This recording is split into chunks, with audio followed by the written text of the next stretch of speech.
In the name of God, the compassionate, the merciful, I am very delighted to be here again.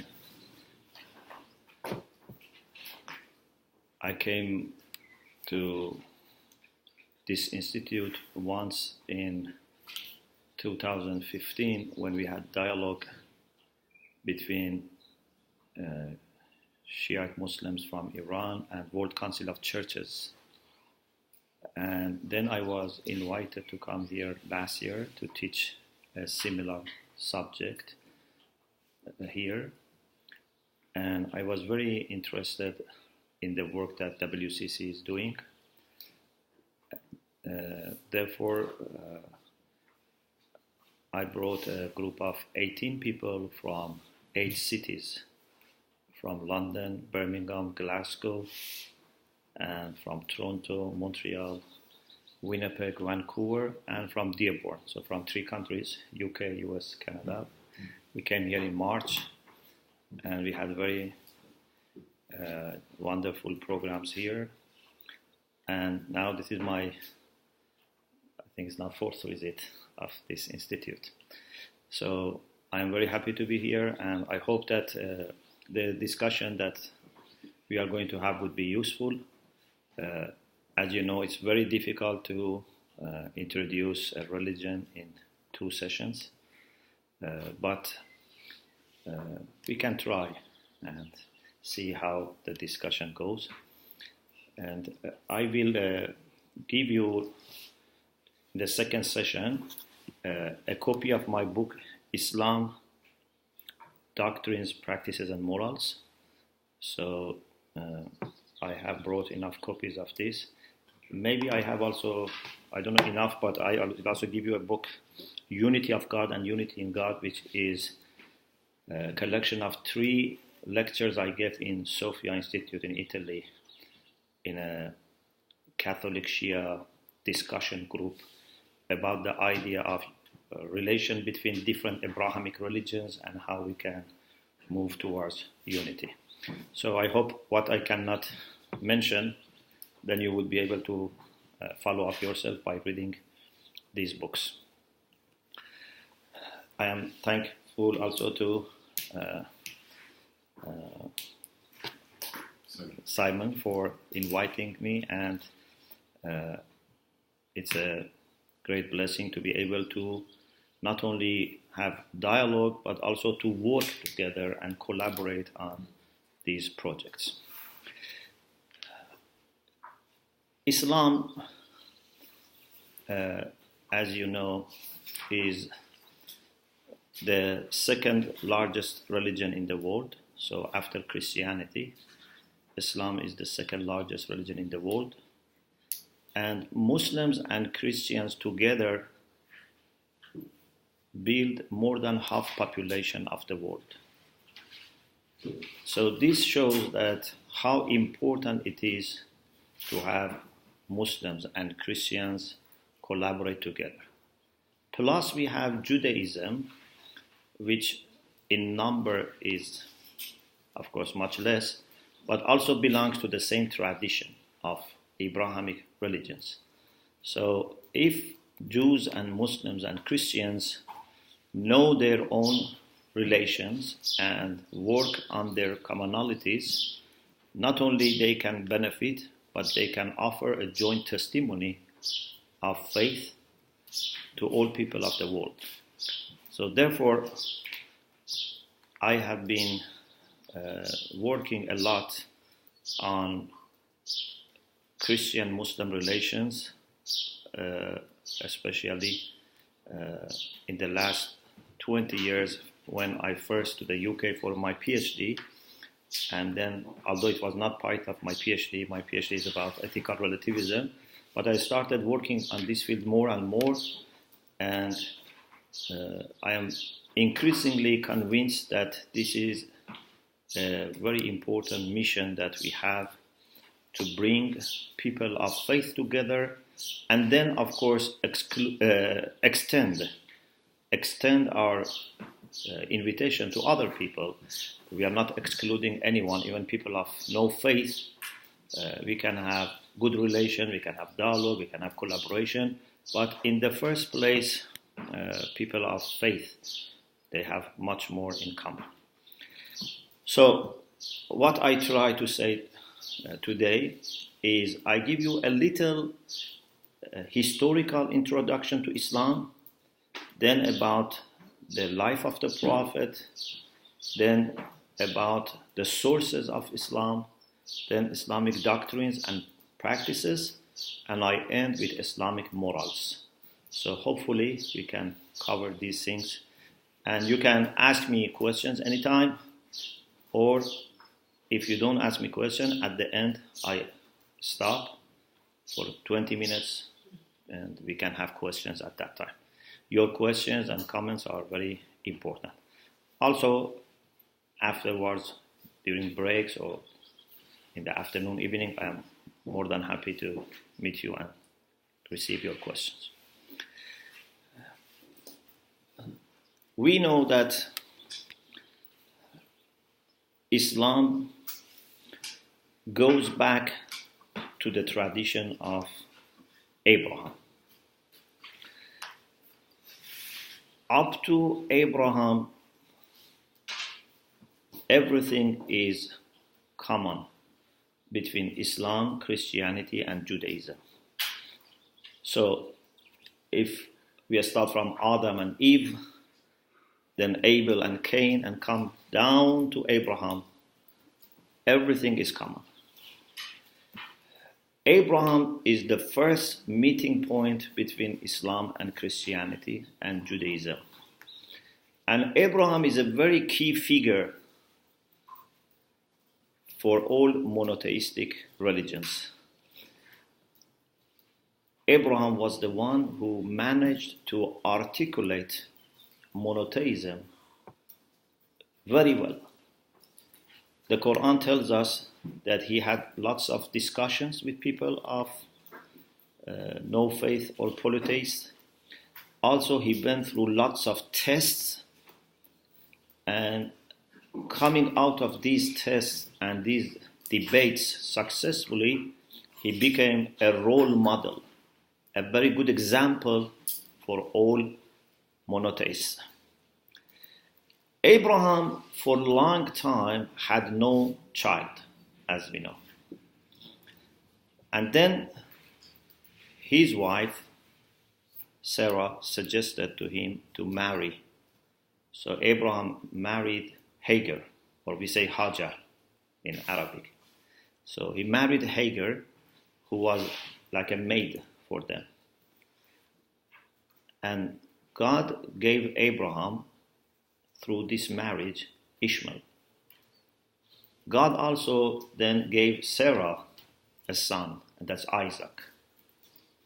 So Abraham, who had no child, and when the angels came to give the good news of having a child, was very, very surprised, or indeed shocked, because he was very old and his wife was barren. Now God has gifted him with 2 sons. Through Isaac, we have all the Israelites' prophets.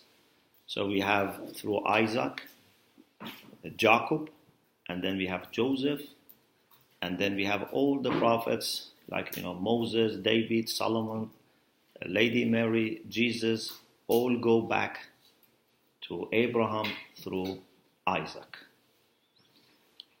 Through Ishmael, we have Prophet Muhammad and also the 12 Imams for the Shia Muslims.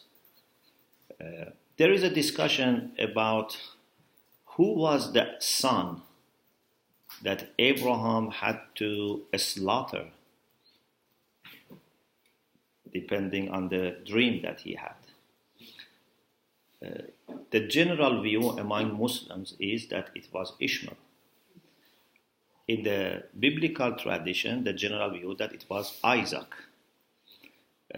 But both accept that there was such a story, and Abraham was so submissive to God that accepted to offer his son to God, but God then ransomed that son by sending a message that he can slaughter a sheep instead of slaughtering his son.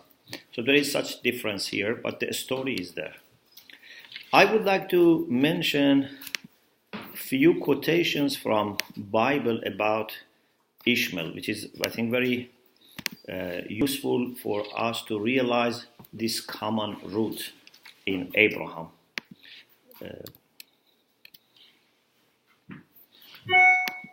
If you go to the Bible, in few places you find this. For example, in Genesis chapter 16, verse 10.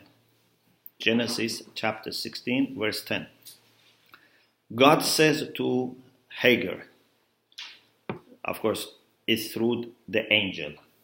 The angel said to Hagar, I will increase your descendants so much that they will be too numerous to count.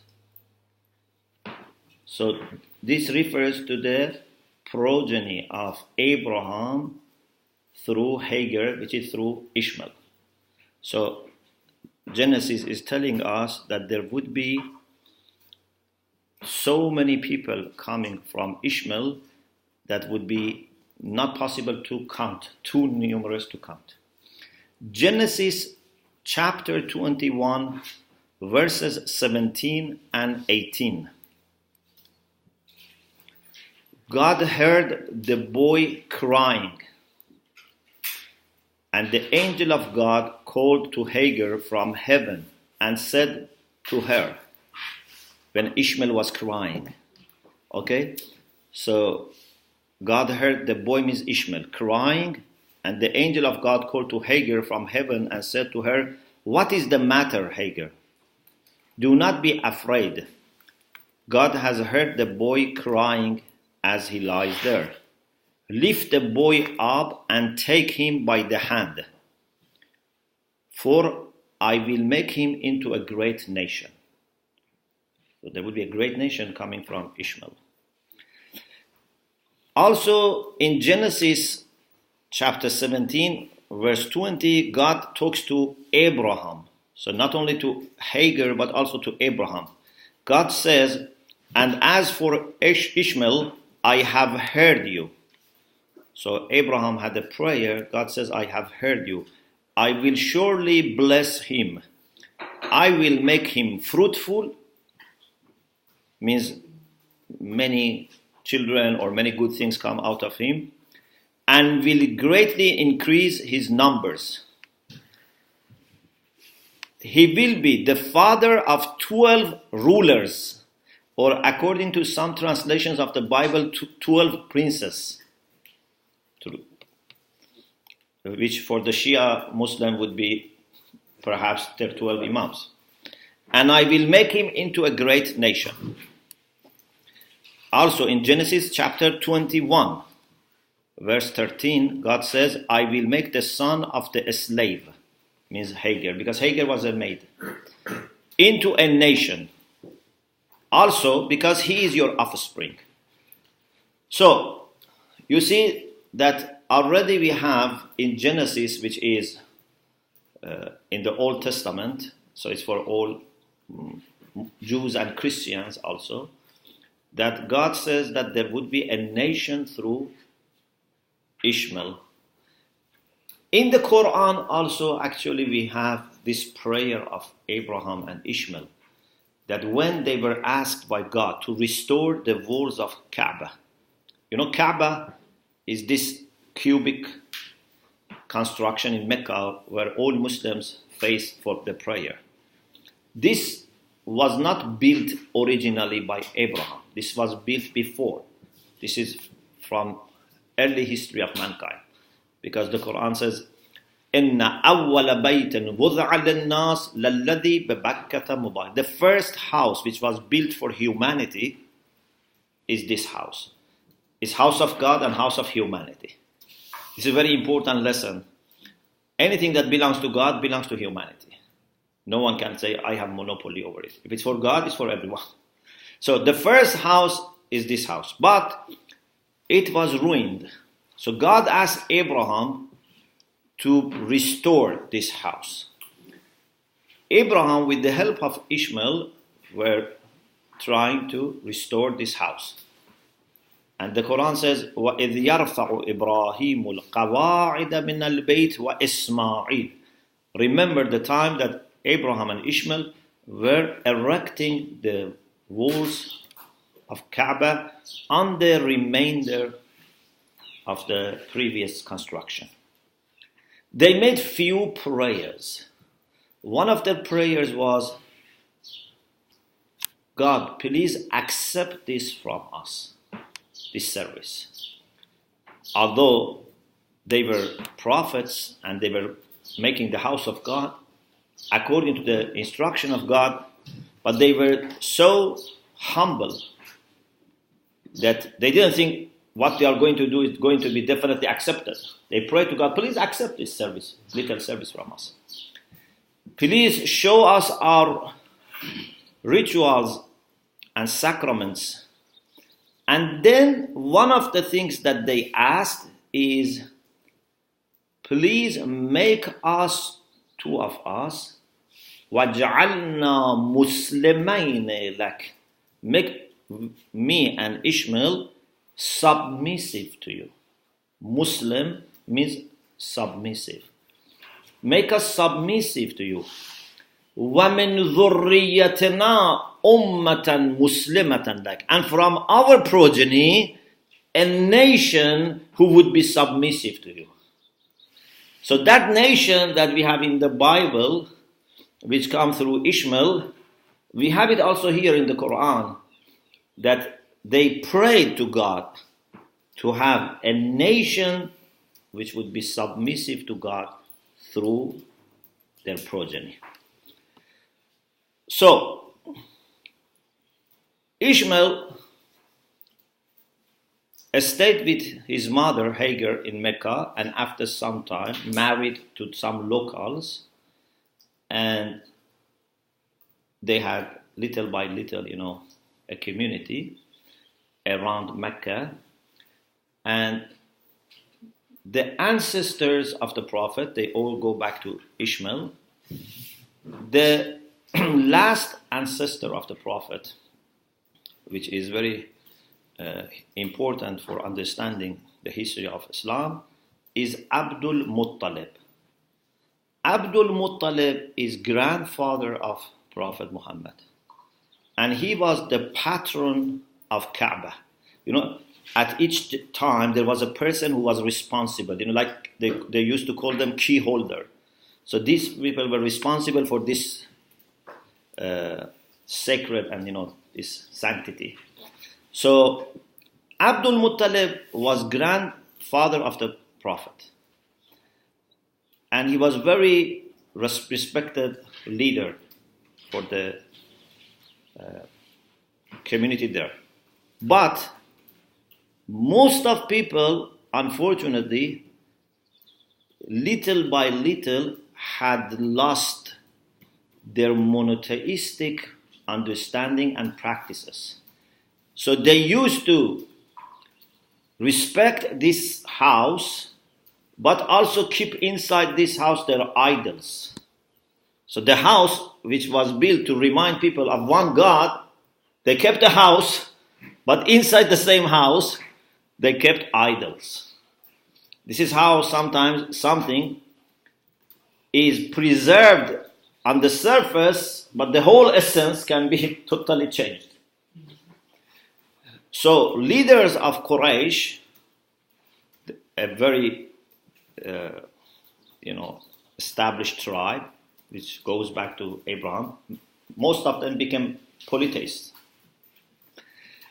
And for them, Kaaba was very important, not because of religious reasons. They were not that religious. For them, this was very important because all the Arabs, and even outside, used to go to Mecca for their pilgrimage. This for them meant power, money, trades, business. They were not interested in religion. So this was a central hub in Arab Peninsula. So their leadership and power and prestige, everything was connected to this. Every tribe used to have an idol there. There were about 360 idols, like equal to the number of days. It's not that every tribe had one idol, every day, but altogether there were 360 idols. So, in the year 570, Christian era, Prophet Muhammad was born. This year is very important because this is the year that an army from Ethiopia, at that time was called Habasha, from Ethiopia, under the command of a person called Abrahe, with elephants. Elephants were not common in Arab Peninsula. Okay? Elephants are in Africa and India. So this army with elephants went to Mecca to destroy Kaaba. This year became very well known. It became like a mark. So this is called Amul Fil, year of the elephant. Prophet Muhammad was born in this year, 570. And it's interesting that when this army reached the area, they stationed outside Mecca. So they stationed outside Mecca. One of the things they did, they confiscated animals like camels of the people of Mecca who were outside that city. Among people whose animals were confiscated was Abdul Muttalib, grandfather of the Prophet and the patron of Kaaba. So Abdul Muttalib went with some of his men to visit Abraha. He was a very charismatic person, and Abraha, when saw him, felt this charisma. But he thought that Abdul Muttalib has come to ask him, please don't attack Kaaba and destroy Kaaba, because he was responsible. But to his surprise, Abdul Muttalib didn't talk about Kaaba. Abdul Muttalib said, you should release my animals. He said, I thought you have come to ask me not to attack and destroy Kaaba. And he said something which remained in history. He said, Ana Rabbul Ibil walil Bayt Rabbun. I am in charge of my camels. This house has its own Lord who would look after it. It gave him a great lesson. So he was not looking at himself as Lord of the house. And this is what I always say to my Muslim brothers and sisters, especially religious leaders, that we are only servants. We shouldn't think that we are lords of church or mosque or religion. We are just servants. Lord is only one, and that's God. So what happened was God sent birds. They were called ababil. These were some birds that carried dried clay and a stone. And thousands of these birds from the sky dropped these dried clays on these elephants and army, and they were destroyed. So they didn't manage to reach Kaaba. And we have a chapter in the Quran referring to this. The chapter, the elephant, refers to this story. So this is the year that the Prophet was born. But before his birth, he had already lost his father. His father died when he was not yet born. So he had his mother and his grandfather. There was a custom. Many Arab prestigious noble families used to send their children to desert to grow up in desert, because in desert they could learn pure Arabic, because Mecca was a place that many people used to come and they could bring different accents and dialects.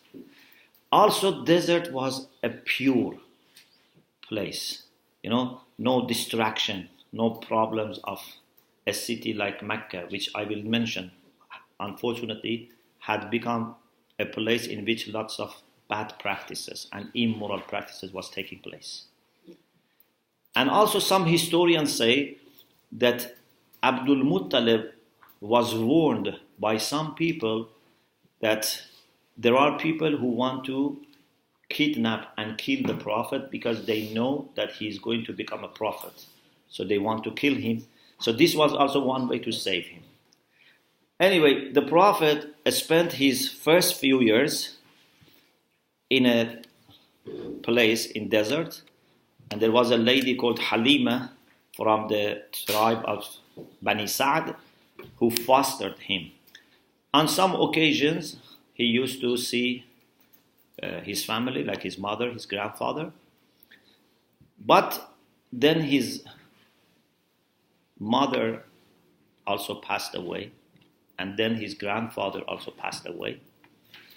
And he was under the care of his uncle, Abdul Muttalib's son. One was Abdullah, the Prophet's father who died. Another son was Abu Talib. He had different sons. Abu Talib is the uncle of Prophet, and he is father of Imam Ali.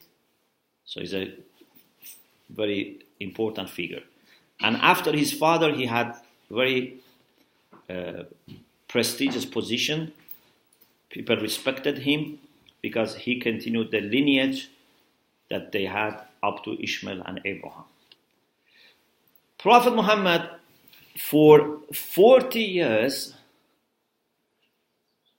lived in Mecca or traveling.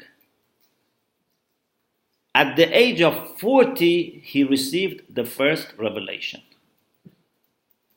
So it's important to remember, 40 years he was living among people. He was practicing monotheistic tradition of Abraham.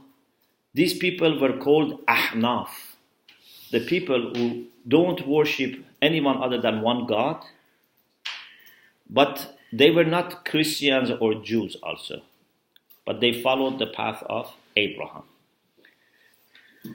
Sometimes he was going on trade trips, and there was a lady that several times Prophet Muhammad took these trade trips of selling, importing or exporting goods on behalf of that lady. That is called Lady Khadija. And Lady Khadija was a very rich woman, very respected. According to many historical sources, she was a widow. And she was 15 years also older than Prophet. When the Prophet was 25 years old, Lady Khadija, who had many proposals for marriage from important people and was saying no to them, she herself suggested marriage to Prophet through some relatives, because she was very interested in the pious character of the Prophet. So the Prophet accepted marriage. So when Prophet was 25, married to Lady Khadija, who is 40. And from this marriage, we have Lady Fatima, who is the mother of all the Imams of the Shia after Imam Ali. Imam Ali is married to Lady Fatima, and then we have 11 Imams from Lady Fatima. Something also important in this age, 40 years, is that the Prophet had a habit that he used to go many times outside Mecca for contemplation. There was a cave, still today that cave is there, and those who go for pilgrimage, they can go to that cave. If you want to walk today from Kaaba to that cave, it takes you about maybe 2 hours at least. So many people go by taxi up to the hill and then they climb. So the Prophet used to go to that cave, which was outside town. Now it's inside town, but was outside. And sometimes for 40 days remain in the cave, taking some simple food with himself and just worshipping and contemplating. Because he was very sad to see that Mecca has become a place for celebrating idolatry, worshipping idols. They were killing each other. They had no respect for strangers. One of the bad customs they had made was that everyone who goes for pilgrimage to Mecca had to buy a dress from Mecca. Okay? You cannot use your own dress. You have to buy your dress there. It's a business. And if you don't buy a dress there, you have to do pilgrimage. You go around the house nakedly. So you can imagine, how they misused their position to make money, and they had no respect, not for the house, not for the people, not for God, anything. They used to kill their daughters by burying them alive. So this has a history, because once in the past, a tribe which was defeated, their daughters, their women were taken as captives by another tribe. So they had this bad memory. Now they decided that whoever has a daughter would himself bury his daughter alive. So they had these habits. So Prophet used to distance himself for some time from the town and go to that cave and contemplate. When he was 40, in one of these times of contemplation, when he was in the cave Hira, for the first time, Gabriel came to him and revealed the first few verses of chapter Al-Alaq, the clot, which starts with Bismillah ar-Rahman ar-Rahim, Iqra' bismi rabbika alladhi khalaq. Read in the name of your Lord who has created human beings from the clot. And it is interesting that in that society, illiteracy was very, very common. All people who were able to read and write were less than 20, less than fingers of one person. But the first verses of the Quran start with read. Iqra. Read. So, here there are two narrations. One is accepted by majority of Sunni Muslims, and also Orientalists have repeated this, is that when the Prophet received the first revelation, he went to his wife, Lady Khadija, and said what happened. He was very overwhelmed. Lady Khadija took the Prophet to her cousin, Waraqat ibn Nawfal, who had knowledge about biblical texts. And when Waraqat ibn Nawfal listened to Prophet, said, "You have become a prophet." This is the narration which is very commonly said in Orientalist also texts. But the Shia don't accept this narration, and they believe that the Prophet never gets confirmation of his prophecy from other people. He's the one who is going to guide people. If he's himself in doubt or doesn't know what has happened, he cannot guide people.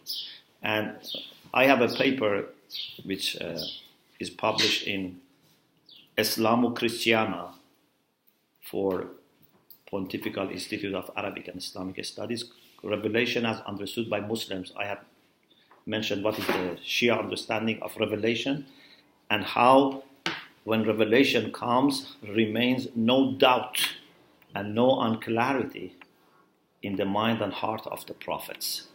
It's like seeing. It's not possible that they have any doubt. Anyway, in 610 after Hijrah, Islam, in this sense, which is a continuity of Islam of Abraham and Jacob and Isaac and Ishmael and even prophets before, was presented as Quranic revelation to Prophet Muhammad. It's very important to remember that this is not a new religion. Many of my Muslim brothers and sisters and many non-Muslims, they think Islam is a new religion. We have, for example, one religion called Judaism, one religion called Christianity, one religion called Islam. But this is not the way we should understand these realities. You don't find any prophet saying in the Quran that I brought you a new religion. Even when I discuss with my Christian friends, they say the same thing. Jesus never said, I brought you Christianity, I brought you a new religion. Or you don't find, for example, Moses saying, I bring you, a new religion. Historians of religions have told us so much about these different religions that we think they are totally independent realities and they are partitioned. But this is not the reality. The reality is we have one line starting from Adam up to Moses or Jesus or Prophet Muhammad, whatever. But it's one line. And they all called people towards God and towards openness to the absolute truth, absolute goodness, absolute beauty. So when we say Islam, we shouldn't think this is a new religion. I have 10 lectures available on YouTube called Abraham, the founder of Islam. So I brought Quranic references to show that Prophet Muhammad didn't found Islam. It's Abraham. But even when I say Abraham, you shouldn't think that it's actually Abraham who founded. In the recent history is Abraham. Otherwise, Abraham himself was a follower of Noah. The Quran says, إِنَّ مِنْ شِيعَتِهِ لَإِبْرَاهِيمَ. Even Abraham followed Noah. Noah followed previous prophets and messengers. We know according to the hadith, not according to the Quran. The Quran doesn't give us figure, but according to the hadith, there were 124,000 prophets. Out of these 124,000 prophets, there were 313 messengers. We call them Rasul. So we have Nabi, 124,000. These are those who received revelation. But it's not that every prophet had a message or a book. 313 were messengers. These were Rasul. And out of them, 5 are the most outstanding. We call them Ulul Azm. Those who had great determination. And that is Noah, Abraham, Moses, Jesus, and Prophet Muhammad.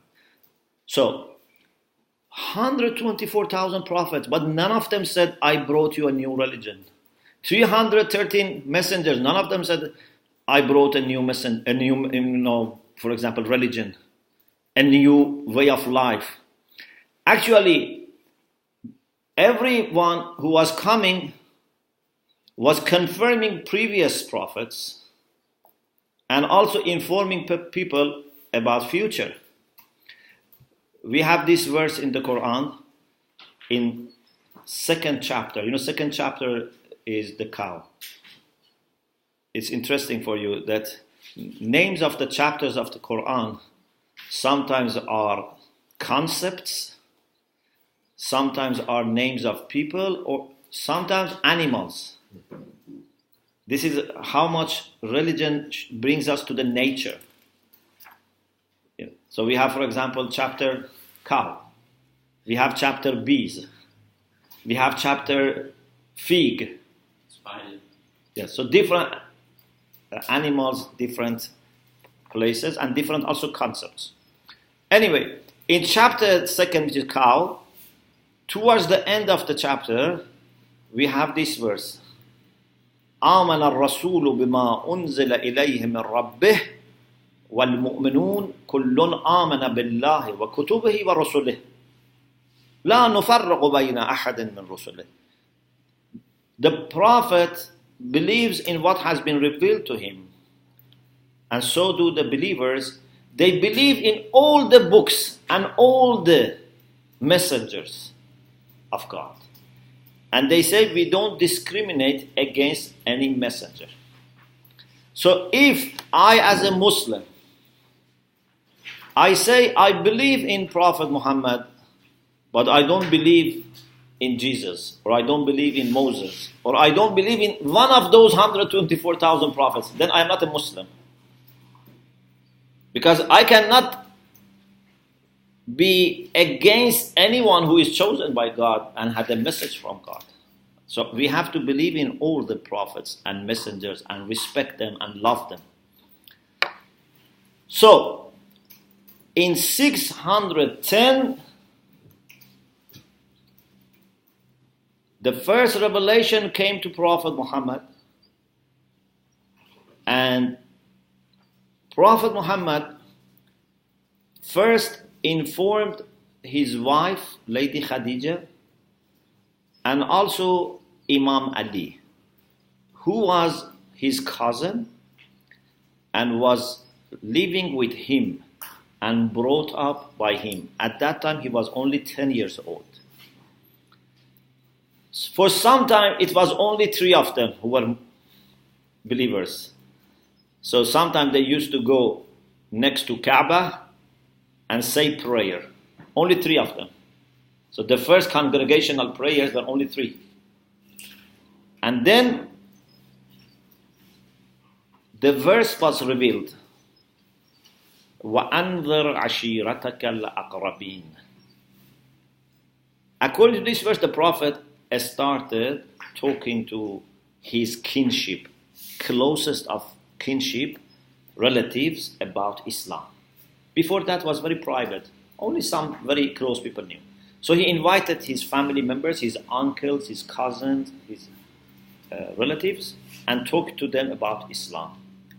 After some time, it became public. When it became little by little known, pagans, headed by leaders of tribe, found this challenging. Because if idolatry was replaced by one God, and if everyone is equal, because Prophet was telling all human beings are equal, then their institutions, which were based on slavery and on misappropriating money of other people, everything was in danger. So they tried to convince people to go away and not to come close to the Prophet. One of the things we find in history, they used to tell people, if you go around Kaaba and you hear Muhammad is reciting the Quran, put cotton in your ears. Don't listen to him. They were so worried that if they listen, so one man says, when I was going around Kaaba and I had cotton in my ears, then I told myself, this doesn't make sense. I should be able to listen. If he says something good, I accept. So he removed cotton and he listened and he was convinced. They used to say sometimes he is a magician. Sometimes they used to say he's mad. Sometimes they say he's a poet. Sometimes they said he's taught by a Roman. So they brought all different things to stop people listening to him. They started then torturing people who believed in Prophet. For example, they killed a very innocent person called Yasser, the father of Ammar. They killed him. They killed his mother. They tortured Bilal, who was a black Ethiopian slave, but had believed in Islam. So they used to do all these things. So what happened was that Prophet asked some Muslims to save their lives by migrating to Ethiopia, because the Prophet said, there is a Christian king. This is one of the first encounter between Muslims and Christians. The Prophet said, go to Ethiopia, there is a Christian king who is just. He would not do any wrong things to you. Go there. So few people, Muslims, men, women, children, they went to Ethiopia. This is the first migration. And then pagans, they sent some of people that were friends with the king to convince the king to send them back. And there is a conversation here, and he asked what your prophet has taught you. And when he listened to the teachings of the prophet, and then about the story of Lady Mary in the Quran, he said, Islam and Christianity are very close to each other. You can live here as long as you want. So he protected Muslims. Then, after some years, the situation became so bad that Muslims had to leave Mecca. At the same time, in Medina, Yathrib, at the time called Yathrib, now it's called Medina. Medina in Arabic means city, the city of the Prophet. So in Medina, there were 2 Arab tribes and some Jewish tribes. The Jewish tribes originally were not from there. They had gone there because they had expectations of a new messenger going there. So they went there to welcome him. They were waiting for a kind of messenger or savior. But Arab tribes were there for a long time. They had fights between each other, killing each other. They were tired. So representatives of these 2 tribes went to Mecca and said to the Prophet, please come and bring peace to us. Bring brotherhood to us. So they paid allegiance to the Prophet, and then the Prophet migrated to Medina. This is the beginning of Islamic calendar. So today, when you hear Islamic calendar, okay, for example, according to, lunar solar, either is, 1400, for example, 37, 38, or whatever. This is starting from here, not from beginning of Islam. Beginning of Islam is 13 years earlier. But when the Prophet migrated from Mecca to Medina and established a society, a community, that's the beginning of Islamic calendar. The Prophet lived in Medina for 10 years. And then he passed away. One of the very first things that the Prophet did was, in addition to making peace between those 2 tribes, he asked a member of migrants from Mecca and a member of locals. Migrants were called muhajirun. Locals were called helpers, ansar. He asked them to become brother for each other. So they made a pact of brotherhood so that they live together. And because migrants had also no home, nothing, because they had to leave everything behind, they were supporting each other. So these 10 years are 10 years that the Prophet tried to establish a community. But unfortunately, they had also lots of problems still coming from Mecca, because those people didn't want this to continue. So there were battles, there were fights, but they were not able to defeat Islam. And finally, the Prophet, before he died, managed to go without killing back to Mecca, and they were able, after many years, again to make the pilgrimage. And then, before he died, almost all Arab Peninsula became Muslims. And also, before he died, he sent messages, letters, to emperors and kings, and introduced to them this new reality. Okay. I just managed to mention the background and a little bit of history of Islam, and I want to stop. If you have questions, I receive the questions. Then we go to the sources and doctrines. So we go inside Islam. This was looking from outside. So please feel free if you have any question, any comments. How many children